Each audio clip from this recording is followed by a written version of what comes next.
Andromache of Scythia, Andy, Booker, Joe and Nikki are centuries-old warriors with inexplicable regenerative healing powers. They used their extensive experience as mercenaries. Perform tasks to help people.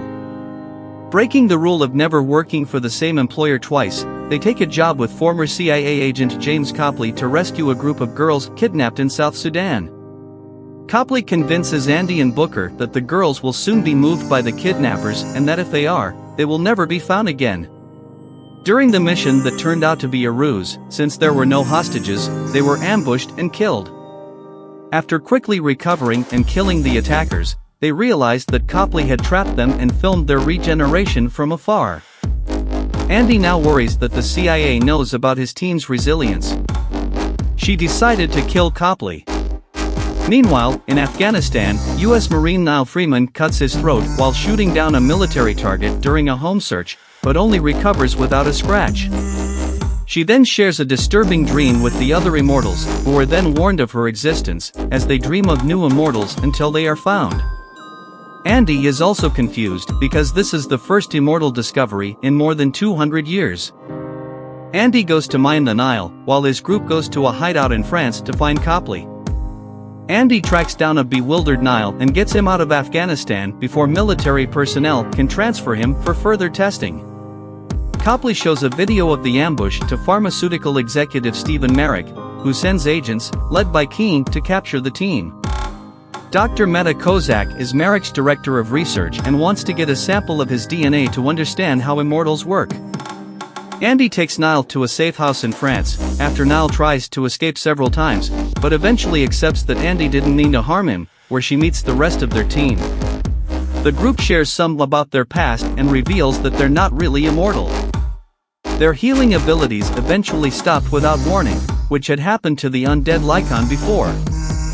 He is also told about the immortal Gwyn, Notan Van, Andy's first teammate, who was captured, accused of witchcraft and goes missing when thrown into the sea somewhere in an Iron Maiden, and drowned continuously. More than 500 years ago.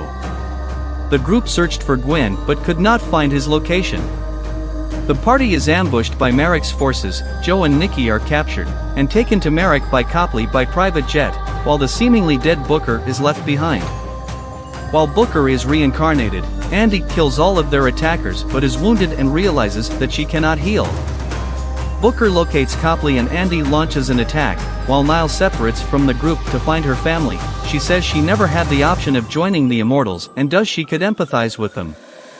She wanted to spend time with her family before they did, to convey. Andy and Booker confront Copley, only for Booker to betray Andy and shoot him, assuming Merrick might find a way to end the immortality they both tire of.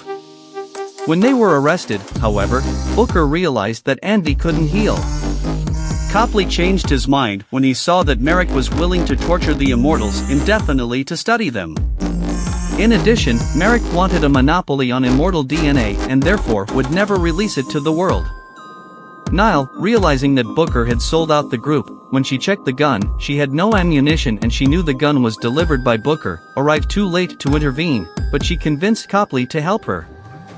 Rescue mission.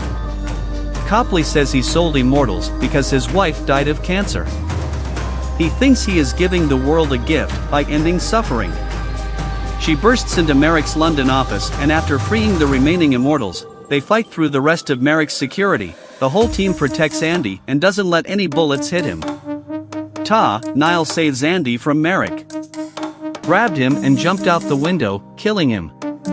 As punishment for his betrayal, the group condemns Booker to loneliness, banning him from contacting them for 100 years. The rest of the group met with Copley, who explained his research had revealed how their past missions had had a greater impact than they had ever imagined, with descendants of those whom they saved will continue to help the world in different ways. With a renewed belief in their existence, the group tasked Copley with maintaining their secret and looking for missions where they could work. 6 months later, in Paris, his Booker, depressed and drunk, was surprised to find Gwyn in his apartment. Please subscribe, like and press the bell icon for more interesting movies recap.